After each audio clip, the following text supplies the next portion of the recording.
The ghost of forgotten prayers. Do you know what happens to a soul that can't find peace, lost between worlds and time, forever searching? What becomes of sacred faith when it's twisted into a weapon of torment rather than a path to salvation? Listen closely, and maybe you'll understand why some places are better left alone, lost in ancient shadows.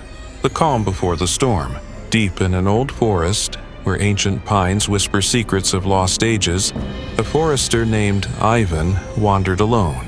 He found something he never should have found. Hidden among tangled roots and moss stood a chapel, half swallowed by earth.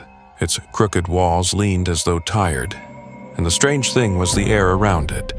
It trembled with a presence, not from the wind, but from something else, something unseen, making Ivan's skin crawl with cold dread and suspicion. Ivan stepped closer, feeling the tension growing with every step, while the chapel's door hung slightly open in the gloom. A faint light leaked out from the darkness. Candles flickered.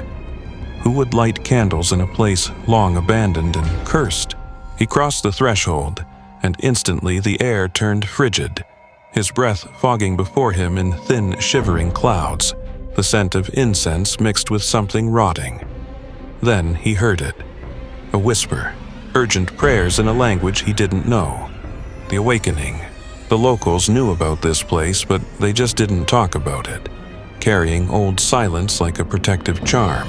Their grandfathers told stories of a priest named Father Malachai, a man whose faith had become his lingering curse. 200 years ago, he served in that chapel as a fanatic, seeing sin in every glance, every word, every thought. He believed God had chosen him to purge the world of filth, and so he did, through fire, torture, and death. Innocent people died under his blessing, accused of heresies they never committed, their screams mingling with his prayers. Their blood soaked the ground beneath the altar. A stain time couldn't wash away, carrying the memory of pain. But even the darkest deeds carry a price. When Malachai died, his soul found no rest, trapped in the chapel walls. Too sinful for heaven, too devout for hell, he remained, bound to the source of his crimes and haunted beliefs. Even now, Father Malachai's spirit carries out his holy mission, able to possess the living and twist their perceptions. He can make them see sin where none exists, twist crosses into torture tools, and turn icons into windows of the abyss. Malachai knows every dark secret in a person's heart, wielding those hidden shames like knives against his terrified victims.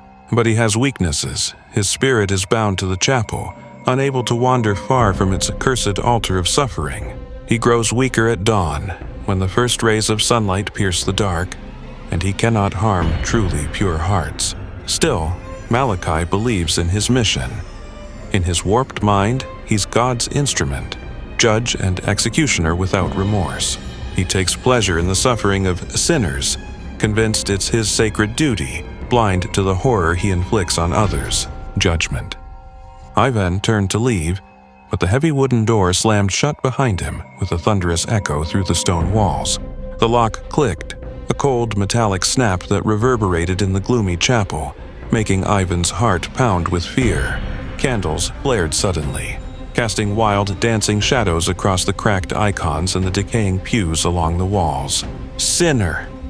A whisper came from nowhere, and everywhere, echoing in Ivan's ears. You've come to be judged now. The air thickened with a sense of doom. In the center of the chapel, a dark figure began to take a tangible form.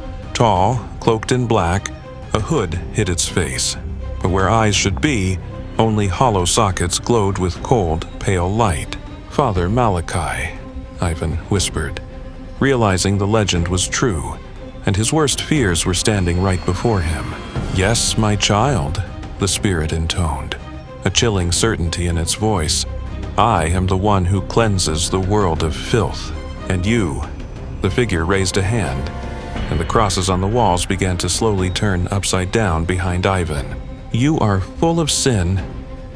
The chapel walls began to bleed, red drops sliding down the stone, forming eerie, twisted patterns. Ivan felt something cold and sticky creeping into his thoughts, as guilt and memories flashed unbidden through his mind. "You lied to your wife," the spirit growled. "You envied your neighbor. You blasphemed in moments of despair and anger." Each word struck like a lash. Malachai knowing every weakness, every doubt, every tiny lie Ivan had ever committed. "Repent," the spirit screamed, its form growing more solid and more real with every accusation and every remembered sin. "Repent, or I will show you true torment." Ivan collapsed to his knees, pain piercing his body like 1,000 sharp needles. But at that moment, right at the edge of consciousness, Ivan realized something that changed his fear into sudden defiance. The cost of redemption. "No," Ivan whispered, lifting his head with effort and resolve. "I'm not the one who needs to repent today." The spirit froze, its hollow eyes seeming to widen in a shock it hadn't felt in centuries of haunting the chapel walls. "You, Malachai," Ivan said, rising to his feet, "you're the one who needs forgiveness for all your unrepented crimes. You murdered innocents in the name of a God who preached love. You twisted faith into hatred and suffering forevermore." "Silence," the spirit roared, flinging Ivan against the crumbling wall with invisible strength. "I served the Almighty." "No," Ivan spat, wiping blood from his lip. "You served your pride. Your soul suffers not from God, but your own guilt." Ivan closed his eyes and began to pray, not for himself, but for the tormented soul he now pitied more than feared. He prayed for Father Malachai's soul, for the peace of the tormentor, for forgiveness of someone who couldn't forgive himself. "Lord," he whispered, "take this lost soul. He was mistaken, but he believed. He sinned, but now he suffers in darkness. Grant him the peace he cannot find on his own." The spirit let out a cry, a howl of agony, fury, and finally release. The black, cloaked figure began to fade, turning more and more transparent, its ancient anger dissolving in the dawn's light. "Forgive me." Those were Father Malachai's last words before he vanished, leaving only silence and a sense of relief. The chapel door creaked open. The first rays of dawn spilled through the stained glass windows, painting new hope on the floor. Ivan stepped outside, but he wasn't the same man anymore. That encounter changed him, showing the danger of twisted faith. The chapel still stands in the forest. Locals say it's still there, and sometimes travelers see a faint light in its old windows. But no one's heard the whisper of forgotten prayers since, and perhaps Malachai is finally at peace somewhere beyond this world. Or maybe he's still there, some souls carrying their guilt too long to simply disappear, still waiting for forgiveness to come. Who's to say what's heavier, bearing the weight of someone else's sins or refusing to forgive your own failings and mistakes? And if you ever come across an abandoned chapel, deep in the woods where the air trembles with an unseen, watchful presence, think twice before stepping through its ancient, creaking door.